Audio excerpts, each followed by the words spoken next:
Well, next, we look at a remake of a 1956 film noir, A Kiss Before Dying. What's wrong? Look, I just need some fresh air. Jonathan Corliss, hey! I'm sorry, I think you got the wrong guy. It's me, Terry. Terry Dieter. My name doesn't ring a bell. Jonathan and I used to be at Penn together, and we used to work in a restaurant. Right? Hey, remember this? Give me 3 big Ben platters with hold the chili. Oh, sorry. This is Pam. She's a close business associate of mine. And who's this? I don't know what you're talking about. I've never seen you before in my life, Ellen. Jonathan, come on, dude. Stop playing games. Hey, come on. That's great. Okay, go ahead. Let's go. See you in court, Jonathan. Ellen Carlson, Sean Young, is the daughter of a copper magnate, played by Max von Sydow. Her twin sister Dorothy is thought by the police to have committed suicide because she was pregnant. But Ellen doesn't believe it. She believes Dorothy was murdered, and we, the audience, know from the very beginning of the film that this is the truth. We also know who did it. Charming, good-looking Jonathan Corliss. We don't know why he did it, but we do know that he's pretty ruthless. He kills someone else for their identity and other people who might give away the fact that he was Dorothy's secret boyfriend. Jonathan has an ultimate aim. He wants to become Tor Carlson's son-in-law. So Ellen becomes unwittingly the wife of the man who killed her sister. The only trouble is, finding the killer becomes her obsession.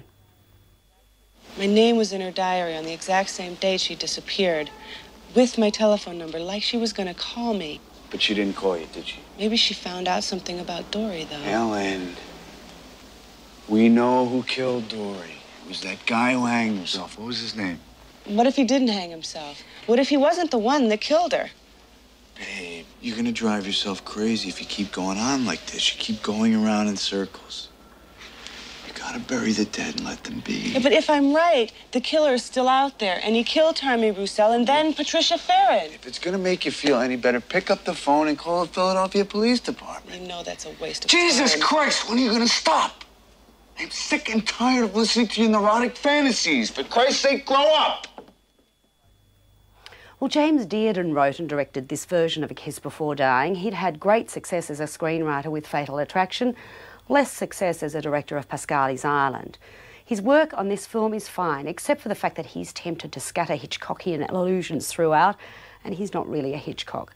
And for the fact that a lot of the story is pretty unbelievable and therefore pretty unscary.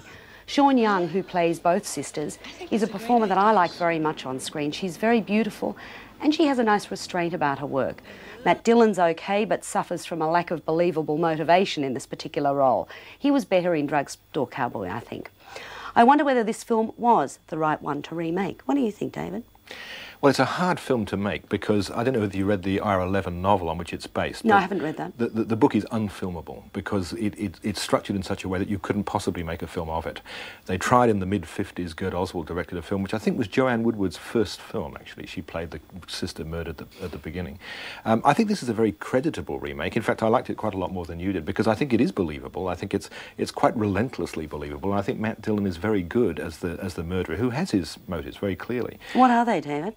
Oh, he just wants money. He wants position. As a child, he spent all his time looking at the huge trucks going by on the train lines from this big mining company. He wants part of that. Oh, well, I think that's too simplistic. And you see, I think there is another motivation in there that's much stronger, is that he wants his father. Well, there's that element, certainly, to it I as think well. that could have been developed to make that well, it isn't, stronger. It isn't so much in the book, that element. I think the film is as faithful to the book as it's possible to be. One interesting thing is that if you've seen the trailer, which seems to have been running an awful lot, there's a different climax featured in the trailer from the one we actually see in the film. The one in the film is better. I'd give it 3.5. I think it's pretty good. No, I think I'll give this one 3 too. This is a 3-week for me. I'm starving. I'm gonna go get some. You need anything? No! Ellen, what's wrong? Nothing, Jay. I love you very much. You know that, don't you? And I need you. Everything's fine. Don't worry. Okay. Go to your dinner. Okay.